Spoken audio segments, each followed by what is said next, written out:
আমাদের তরুণ যুব মুরব্বী বাবার সাথে দেখা করবেন। একদিক থেকে দেখা একদিক চলে যান।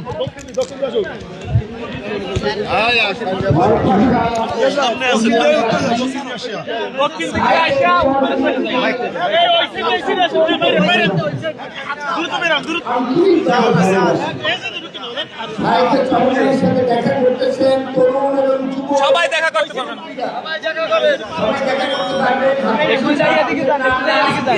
এখন থেকে আমরা ঝড়ের থেকে তুফানের থেকে ঘরে ঘরে ইসলামকে বিজয়ের জন্য আমরা পার্লামেন্টে আমরা ইসলামের ঝান্ডা উন্নয়নের জন্য মুসলমানরা শূন্য আমরা দেশ মানবতার ঝান্ডা উন্নয়নের জন্য আমরা সবাই ঝাঁপিয়ে পড়বো। দল মত ধর্ম বর্ণ নির্বিশেষে আমরা ঝাঁপিয়ে পড়বো।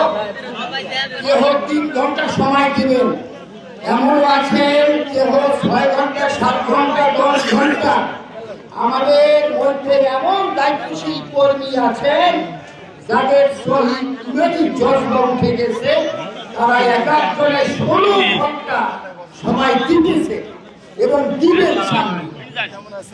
সময়কে আল্লাহ পাক উত্তরণ করার জন্য সময়ের কসম খেয়েছেন। আস ইন্নাল ইনসানা লাফি খুসর। আমরা সময়কে যদি মূল্যায়ন করতে পারি, সময়ের একটু সময়ের কুঠিত সাড়ে না এই সুযোগটা বিগত 54 বছরে ছিল না। এই সুযোগটা আল্লাহ রাব্বুল আলামিন ছাত্র তরুণ যুবক তাদের মাধ্যমে আল্লাহ পাক করেছেন। কলেজের ছাত্র, ইউনিভার্সিটির ছাত্র, মাদ্রাসার ছাত্র, তাদের মাধ্যমে আল্লাহ পাক এই ইসলামকে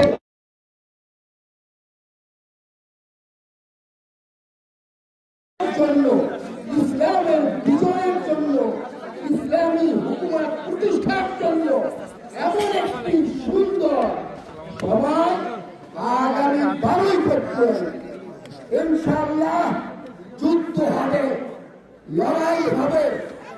এই লড়াইতে রাসূলুল্লাহ সাল্লাল্লাহু আলাইহি ওয়াসাল্লামের আদর্শের যুদ্ধে যারা, তারাই বিজয়ী হবে ইনশাআল্লাহ।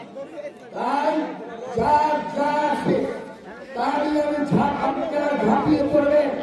বিশেষ করে সময়ের কোরবানি করবেন, মালের কোরবানি করবেন, অপেক্ষায় থাকবেন না। আপনারা রাষ্ট্রীয় শাসন পরিচিত দল, বন্ধু বান্ধব যারা আছেন তাদেরকে যদি ইসলামের পক্ষে ভোট দিতে না চায়, সাহেবের চরমের পক্ষে সমর্থন দিতে না চায়, আল্লাহ রহমতে সবাই চায়, তারপরে যদি 2-1 জন থাকে তাকে বুথ ভিত্তিক দাওয়াত দিবেন, এক এক এলাকা ভাগ করে নেবেন। আমরা সবাই এক একজনকে একা বুঝাবো, যদি তা না হয় বুথ ভিত্তিক বুঝাবো এবং এক একজনের কাছে কম করে হলেও প্রয়োজনে 10 বার যাবো, প্রয়োজনে 100 বার যাবো। ইসলাম প্রতিষ্ঠার জন্য প্রয়োজনে হাতে ধরবো। ইসলামের বৃহত্তর স্বার্থে ইসলামকে সমাজ এবং রাষ্ট্রে বিজয়ী করার জন্য আমরা প্রয়োজনে ইসলামের বৃহত্তর স্বার্থে আমরা পা পর্যন্ত ধরার জন্য করতে হবে। ইনশাআল্লাহ আমরা সারিবদ্ধভাবে আসি, সাহেবের চরমের সাথে সাক্ষাৎ করি, মোসাফা করার সুন্নতে রাসূল সাল্লাল্লাহু আলাইহি ওয়াসাল্লাম। বিশেষভাবে তরুণ যুবক যারা দেশ দরদি, মানব দরদি, আপনারা দেশের জন্য, ইসলামের জন্য, মানবতার জন্য, মানবতা বিজয়ের জন্য, দেশের স্বাধীনতা সার্বভৌমত্বকে হেফাজত করার জন্য আমরা 12 ফেব্রুয়ারিতে যে লড়াই হবে, এই লড়াইয়ে সর্বোচ্চ আন্তরিকভাবে প্রস্তুতি গ্রহণ করি। আমরা সবাই নেমে পড়ি, মানুষকে বুঝাবো। চলার পথে দেখা যায় ডানে মানুষ আছে, বামে মানুষ আছে, পিছনে মানুষ আছে, সামনে মানুষ আছে, সবাই না আপনাকে আমাকে আল্লাহ রাব্বুল আলামিন দেখতেছেন। আল্লাহ রাসূল সাল্লাল্লাহু আলাইহি ওয়াসাল্লাম ফরমান ওয়াশাহিদ